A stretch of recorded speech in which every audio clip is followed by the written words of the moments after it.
all the differences between American pronunciation and British pronunciation. And of course, even in the UK, there are quite a lot of many accents, different accents, people they are pronouncing, particularly Cockney accent, and even receive pronunciation. Now we have an American standard accent or American standard pronunciation. The letter R is strongly pronounced, where British pronunciation is kind of like non-rhoticity. A lot of British accents are non-rhoticity, which means the letter R is not pronounced. So now these are the differences. You need to similarities, of course.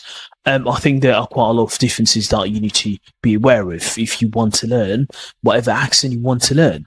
And I think if you felt confused about it, this video is for you, because if you're learning English and you're wondering why on earth they pronounce differently, because I think regardless, it's the same language, but they have different pronunciations.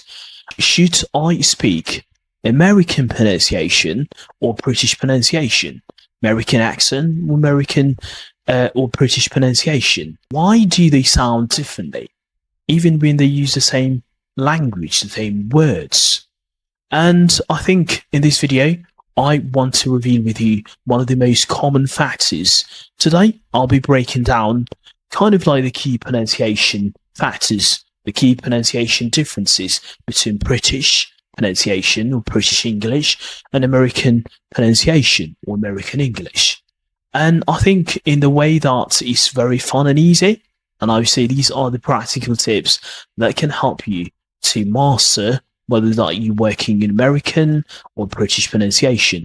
I just want to talk to you about the differences, the real differences, and you just have to be aware of it. First of all, I've mentioned earlier the letter R is silent in British pronunciation, whereas in American pronunciation is totally not silent. Let's start with one of the most common noticeable differences. In American pronunciation, we always hear car, okay? Car. The letter R is strongly pronounced. Same as in the words waddle, waddle, waddle, okay? Whereas in British pronunciation, especially in thousand, like receive pronunciation, the letter R is usually silent, entirely silent. Same as in a word like car, we do say car instead of car, water instead of waddle. Americans tend to say waddle. Of course, same as in a word like better. Americans tend to say better, better with the letter D sound, okay? American tend to pronounce it with the D, British tend to pronounce it with the T sound, okay? T sound. Think in this way, like American love the letter R's, okay?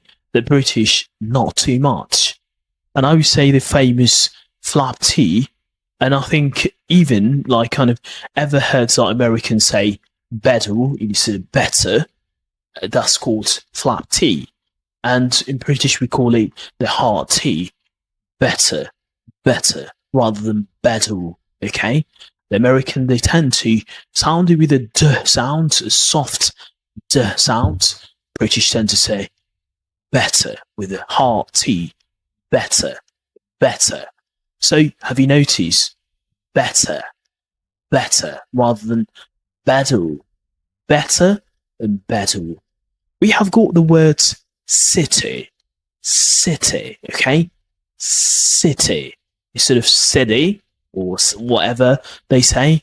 And I mean, that's really fundamental parts that you need to be focusing on, and you need to understand these differences. So I think these are the fundamental differences that you need to be aware of when you're learning British English or even American pronunciation. So sounds, okay? In words like bath, bath. British tend to say bath with a long R sound, bath. Whereas American tend to say with a small R sound, bath, bath.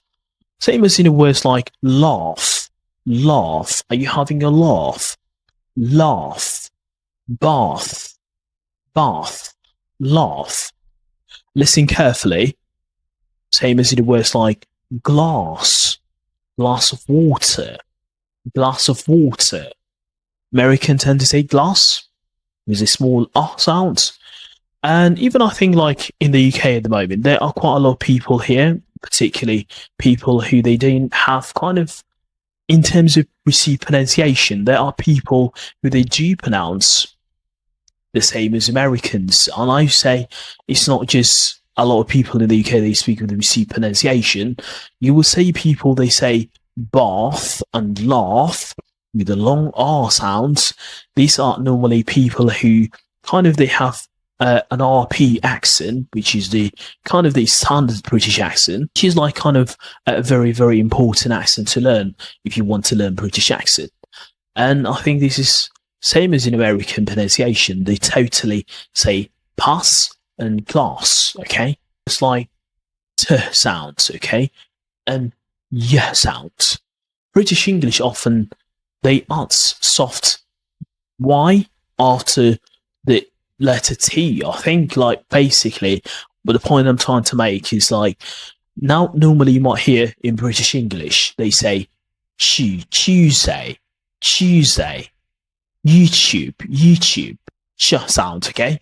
YouTube, YouTube, same as in new, new, new, like kind of duty, duty, duty, duty. Have you noticed like those are ch sounds, okay? So this is kind of like the fundamental kind of pillars you need to know. I think it's quite tricky, but the same thing is that you need to practice it, and you need to practice your intonation and your rhythm at the same time.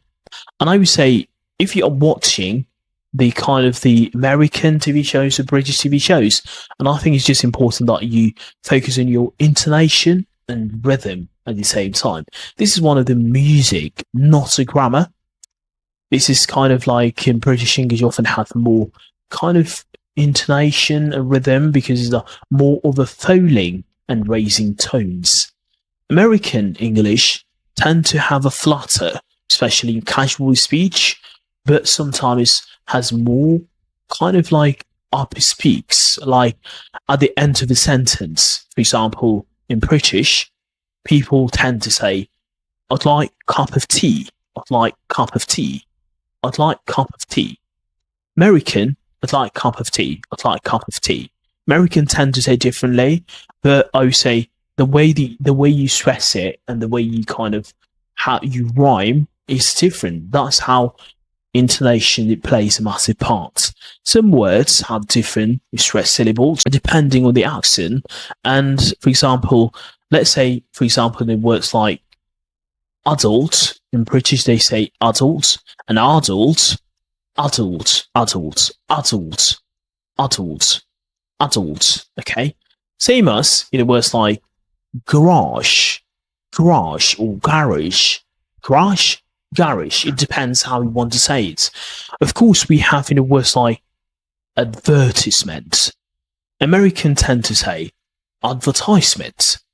And now if you see here in British pronunciation, I say advertisement, advertisement. The stress here is in the second syllable, advertisement.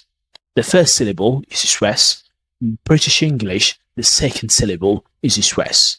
Okay? Advertisement, that's an American pronunciation. The stress here is in the first syllable. British English, advertisement, advertisement. And I would say there are kind of the difference in terms of vocabulary, okay? And let's be clear, it isn't just about pronunciation. It's often come with kind of British and American. They do have kind of different words compared to American pronunciation. Now, British tend to say flat. American tend to say apartment, apartment, apartment. British tend to say rubbish. American tend to say swash, holiday, vacation, lorry, track, post, mail, biscuit, cookie. Okay, you might be wondering, should I learn British English or American pronunciation? But here's the truth, and I would say both of them are correct. Just choose the one you like. And I would say, if you ask me, according to my perspective, I would say go for British English. It's more elegant, and of course, it's more kind of sophisticated. I know that it's not quite available in kind of TV shows. We've got about like 90% of American media, and we've got about 10% of British media. That's why it's not that popular. But just be clear. What matter is just you have to speak clearly, and no accent is just better than the other. I think all of them are better. All of them are fundamental. Whether that's you say waddle or you say water, your English is valid. So just choose the accent that you like and practice in everyday conversations. And I think that's all about it. These are the fundamental strategies where I think, and the only differences that you need to know about British and American pronunciation. And that's all about it. And if you like what you saw today, enjoyed today's video, please give it a thumb up, and also subscribe to the channel if you haven't already, and also click the bell for a regular, consistent uploads. And I'll see you in the next video.